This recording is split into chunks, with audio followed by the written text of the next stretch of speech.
திராவிட தமிழர் கட்சியினுடைய தலைமை குழுவின் சார்பில் உங்களை அன்போடு வரவேற்கிறோம். தோழர்களே, ஈரோடு மண் என்பது சாதாரண ஒரு மண்ணாக நாம் பார்க்க முடியாது. உண்மையிலேயே இந்த சமூகத்தில் சுயமரியாதையையும் தன்மானத்தையும் விடுதலையும் போதித்த நம்முடைய கொள்கை ஆசானாக இருக்கக்கூடிய மகத்தான தலைவர் தந்தை பெரியார் அவர்கள் பிறந்த மண். இந்த மண் தான் ஒரு மாபெரும் மேதையை தந்த மண். அப்படிப்பட்ட மண்ணிலிருந்து இன்றைக்கு அருந்ததியர் அரசியல் வரலாற்றை திருப்பி போடுகிற, திசை காட்டுகிற ஒரு மாநாட்டை எங்கே இருந்து தொடங்குகிறோம் என்று சொன்னால், நம்முடைய ஐயா அரசியல் ஆசான், அறிவுலக ஆசான் தந்தை பெரியார் மண்ணிலிருந்து தொடங்குவதுதான் வரலாற்றில் மிக சரியானதாக பொருத்தமாக இருக்கும். அதே போல பெரியார் மண் என்பது இன்னொரு வரலாறையும் நமக்கு தந்திருக்கிறது. தாழ்த்தப்பட்ட சத்திரியர்கள் வரலாற்றுக்கு புறமாக பேசிய சங்க பரிவாரங்களின் கைகூலியாக பவர் ஏஜென்டாக களத்தில் நின்று அருந்ததிகளை வந்தேன் என்று பேசிய அவன் பல்லை உடைத்த மண் இந்த ஈரோடு மண். பெரியாரை பற்றி இன்றைக்கு அவர்களாக பேசுகிறார்கள். அருந்ததிகள் வந்தேன் என்று பேசுகிறார்கள். இஸ்லாமியர்கள் அவர்கள் சாத்தானின் பிள்ளைகள் என்று இன்றைக்கு சீமான் வாய்க்கு வந்ததையெல்லாம் ஒரு மனநோயாளியை போல தமிழ்நாட்டில் உணர்ந்து கொண்டிருக்கிறான் அதை செஞ்சு சீமான். எனவே தோழர்களே, இன்றைக்கு ஒட்டுமொத்த அரசியலும் சேரியை நோக்கி நகர்ந்து கொண்டிருக்கிறது. சேரி இருக்கக்கூடிய இளைஞர்களை எப்படியாவது அவர்களை அரசு சங்க பரிவார்களாக, அவர்களை இந்துத்துவவாதிகளாக கட்டமைக்கிற வேலையை இன்றைக்கு இருக்கக்கூடிய தற்கொலை கூட்டங்கள், அரை சங்கி கூட்டங்கள், சீமான் போன்றவர்கள் இன்றைக்கு சேவையை நோக்கி படையெடுத்துக் கொண்டிருக்கிறார்கள்.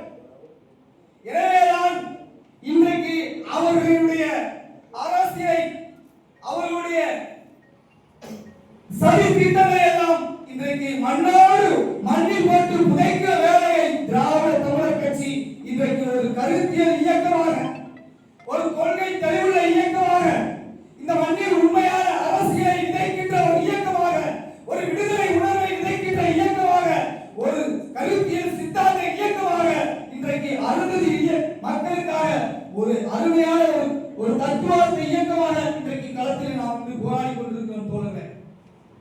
தோழர்களே, காலம் கழிந்து கொண்டிருக்கிறது. நமக்கான காலம் நம்மை நோக்கி கழிந்து கொண்டிருக்கிறது. இன்னும் சில இயக்கங்கள் எல்லாம் இன்றைக்கு அருந்ததியர் அரசியலை கொச்சைப்படுத்திக் கொண்டிருக்கிறார்கள். இன்னும் சொல்ல வேண்டும் என்று சொன்னால், அருந்ததியர் அரசியல் வரலாறையும் அருந்ததியருடைய அரசியலையும் சீரழித்துக் கொண்டிருக்கக்கூடிய இன்றைக்கு சில்லறைத்தனமான அரசியலை இன்றைக்கு செய்து கொண்டிருக்கிறார்கள். எனவே இந்த அரசியலை எல்லாம் தூக்கி எறிந்துவிட்டு மாற்று அரசியலை, இந்த மக்களுக்கு ஒரு உண்மையான விடுதலை அரசியலை விதைக்கின்ற இயக்கமாக திராவிட தமிழர் கட்சி வரலாற்றில் உயர்ந்திருக்க வேண்டும். அரசியலை இன்றைக்கு கேடுகட்டத்தனமான ஒரு அரசியல் நடந்து கொண்டிருக்கிறது. மிகப்பெரும் ஒரு ரசிகர் முகத்தில் இன்றைக்கு ஒரு அரசியல் நடந்து கொண்டிருக்கிறது. என்ன தற்கொலை கூட்டங்கள், இன்றைக்கு சினிமா நடிகர்கள் சேவையை நோக்கி படையெடுத்துக் கொண்டிருக்கிறார்கள். ஆனால் இந்த அரசியலுக்கு, சினிமா அரசியலுக்கு, காழ்ப்புணர்ச்சி அரசியலுக்கு இன்றைக்கு தலித் இளைஞர்கள், அருந்ததியர் இளைஞர்கள், மேற்கு மண்டலத்தில் இருக்கக்கூடிய இளைஞர்கள் எல்லாம் இன்றைக்கு இரையாகி கொண்டிருக்கிறார்கள். எனவே இந்த அரசியலில் இருந்து நம்முடைய இளைஞர்களை ஒரு கருத்தியல் இயக்கமாக, ஒரு கருத்தியல் தலைவர் பின்னால் ஒரு கருத்தியத்தை படையை உருவாக்க வேண்டிய வரலாற்று கடமையும் பொறுப்பும் இங்க இருக்கக்கூடிய ஒவ்வொருத்தருக்கும் அந்த கடமை தோழரை மறந்துவிடக்கூடாது. இந்த அரங்கத்தை விட்டு வெளியேறுகிற போது நீங்கள் ஒரே ஒரு செய்தியை நெஞ்சிலே உறுதியேற்றுக் கொள்ள வேண்டும். ஒவ்வொருத்தரையும் சர்க்கரைய சேரியில இருக்கக்கூடிய ஒவ்வொருத்தரும் அவன் பெரியாரிய தொண்டராக இருக்க வேண்டும். புரட்சியாளர் அம்பேத்கருடைய பிள்ளைகளாக அவன் கொங்கு மண்ணில் உலக வேண்டும். வருங்காலம் நம்மை மிகப்பெரும் சபித்துவிடும். இந்த துரோகத்தை நாம் செய்துவிட்டால் வருங்கால தலைமுறை, எதிர்கால தலைமுறை நம்மை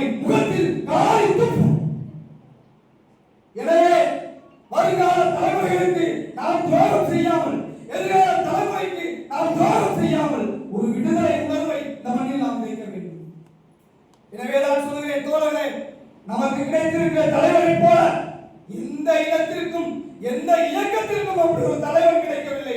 நாம் பெருமை பெற்றுக் கொள்ள வேண்டும். பண போதை, அரசியல் போதை, பதவி போதை, இப்படி பல ஆசைகளில் பல போதைகளில் உலகிக் கொண்டிருக்கக்கூடிய இன்றைக்கு தலைவர்கள், பல்வேறு தலைவர்கள் தங்கள் குடும்பங்களையும் தங்கள் வாரிசுகளையும் தங்கள் தன்னுடைய கஜானாவை நிரப்புகின்ற தலைவர்களாக இன்றைக்கு அருந்திய சமூகத்தினுடைய தலைவர்கள் மாறியிருக்கிறார். எனவே அப்படிப்பட்ட தலைவர்கள் மத்தியில் எனக்கு எந்த ஆசையும் இல்லை. எனக்கு பண ஆசை இல்லை, பதவி ஆசை இல்லை. எனக்கு ஒரே ஒரு ஆசை, இந்த மக்கள் இன்னும் அனைக்கோடி சேவையில் அரசியல் உணர்வில்லாமல், சுயமரியாதை உணர்வில்லாமல், தன்மான உணர்வில்லாமல் இந்த மண்ணில் இன்னும் உண்மையாக என் மக்கள் இன்னும் உணர்ந்து கொண்டிருக்கிறார்களே, அவர்களை ஒரு அரசியல் சக்தியாக, அவர்களை தன்மானம் உள்ள மனிதர்களாக இந்த மண்ணில் அவர்கள் பார்க்க வேண்டும் என்ற ஒற்றை லட்சியத்தோடு, ஒற்றை இலக்கோடு இன்றைக்கு காற்றில் இன்று பாராடி கொண்டிருக்கிற நம்முடைய தலைவர்கள் வெண்மையவர்கள் இன்றைக்கு காற்றில் இன்று பாராடி கொண்டிருக்கிற நம்முடைய தலைவர்கள் வெண்மையவர்கள் இன்றைக்கு ஒரு உண்மையான தலைவராக இந்த சமூகத்துக்கு கிடைத்திருக்கிறார். எனவே நாம் அப்படிப்பட்ட தலைவரை இழந்துவிடக் கூடாது. அப்படிப்பட்ட தலைவரை நாம் கருத்தை வெளிப்படுத்த வேண்டும். அப்படிப்பட்ட தலைவரை நாம் நெஞ்சில் ஏந்தி சுமக்க வேண்டும் என்பதை நான் பணிவோடு சொல்லிக் கொள்கிறேன். இன்றைக்கு பார்த்தீர்கள் என்று சொன்னால், பார்ப்பன கடப்பாறையை கொண்டு திராவிட கோட்டையை தகர்ப்பேன் என்று இன்றைக்கு எக்காலம் எடுக்கிறார்கள், எகத்தாலம் எடுக்கிறார்கள், சவால் எடுக்கிறார்கள். வாங்க, ரொம்ப நல்லதா போச்சு. நீங்க வேற ஏதோ கடப்பாறையை கொண்டு வந்திருந்தா கூட நாங்க திணறிப்போம். ரொம்ப ரொம்ப நல்லதா போச்சு. வாங்க, நீங்க பார்ப்பன கடப்பாறையை கொண்டு வந்தீங்க பாத்தீங்களா, அப்பவே நாங்க ஜெயிச்சிட்டோம். ஏன்னா அந்த பார்ப்பன கடப்பாறை எத்தனை சேரிகள் படுகொலை செய்கிற போது, தந்தை இளைஞர்கள் ஆனா படுகொலை செய்கிற போது எந்த கடப்பாறை வந்து களத்தில் நின்றது? இதே வழியே விஷ்ணுபிரியன் கொலை செய்த போது, இதை மேட்டுப்பாளையத்தில் ஒரு மேட்டுப்பாளையத்தில் 17 பேர் செத்த போது எந்த பார்ப்பன கடப்பாறை களத்திற்கு வந்தது? நான் கேட்கிறேன். மேல்வாழ் வங்கத்தில் எங்களுடைய தாழ்த்தப்பட்ட மக்கள் வாழ்வுக்குள்ளே நுழையவில்லை, எந்த கடப்பாறை வந்தது? நீங்கள் சொல்லுங்கள். கோகுல்ராஜ் வெட்டுப்பட்டு சென்றார், எந்த கடப்பாறை வந்தது? இளவரசன் தலையில் துண்டித்து கொலை செய்யப்பட்டாரே, அழகேந்திரன் வெட்டி தலை துண்டித்து படுகொலை செய்யப்பட்டாரே, எந்த கடப்பாறை வந்தது? நாங்கள் கேட்கிறோம். பெரியார் என்கிற கடப்பாறையும், நடுஞ்சட்டை படை தலைவன் எங்கள் தலைவன் வெண்மணி என்கிற கடப்பாறை தான் காத்திருந்தது.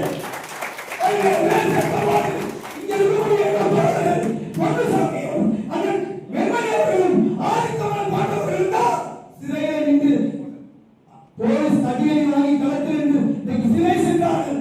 எந்த பார்ப்பன கடப்பாறை வந்தது? நாங்கள் கேட்கிறோம். ரொம்ப நல்லதா போச்சு. நீங்க பார்ப்பன கடப்பாறையை கொண்டு இன்னைக்கு திராவிட கோட்டையை தகர்ப்பீங்க, பெரியார் என்கிற கோட்டையை தகர்ப்பீங்க. அப்புறம் வருவீங்கல்ல, அம்பேத்கர் என்கிற கோட்டையை தகர்க்க வருவான், இந்திய அரசியல் அமைப்பு சட்டத்தை இல்லாமல் செய்வேன் என்று சொல்லுவான். அப்படி ஒரு ஆபத்திற்கு வாங்க. நீங்க கடப்பாறையா வந்தா உங்கள் கடப்பாறையை பசுக்கிற நெருப்பாக நாங்கள் வருவோம். உங்கள் கடப்பாறை கரையில போட்டு எரிக்கிற நெருப்பாக நாங்கள் வருவோம். நீங்க நீரா வந்தீங்கன்னா நாங்க புயலா வருவோம்.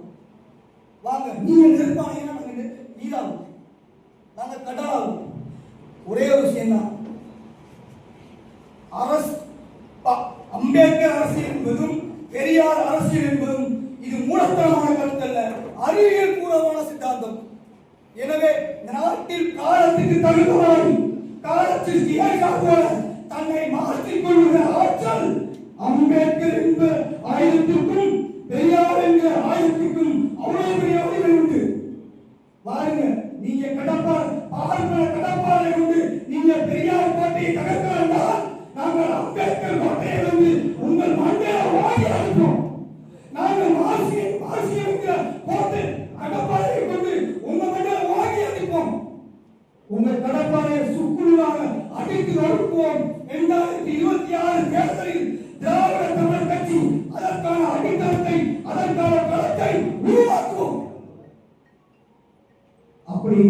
ஒவ்வொரு தோழர்களும் உங்களுடைய நெஞ்சில ஏந்தி இந்த மாநாட்டை வெற்றி பெற வைக்க வேண்டும். இந்த மாநாடு ஏதோ சாதாரணமான மாநாடு அல்ல. இந்த சமூகத்தினுடைய தலைவிதியை தீர்மானிக்கிற மாநாடு.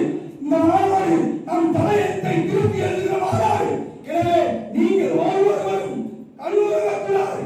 ஒரு மாத காலம் இந்த மக்களை நீங்கள் நெஞ்சில ஏற்றிக்கொண்டு ஒரு மாத காலம் உங்களை உலகத்தை துளைத்து இந்த மக்களுக்காக வாயாமல் உழைக்க வேண்டும் என்பதை சொல்லி நன்றி முடிக்கிறேன். விஜயகுமார் அவர்களுக்கு இணை பொதுச் செயலாளர் அவர்கள் தோழர் சாரணி அளிக்கிறார்.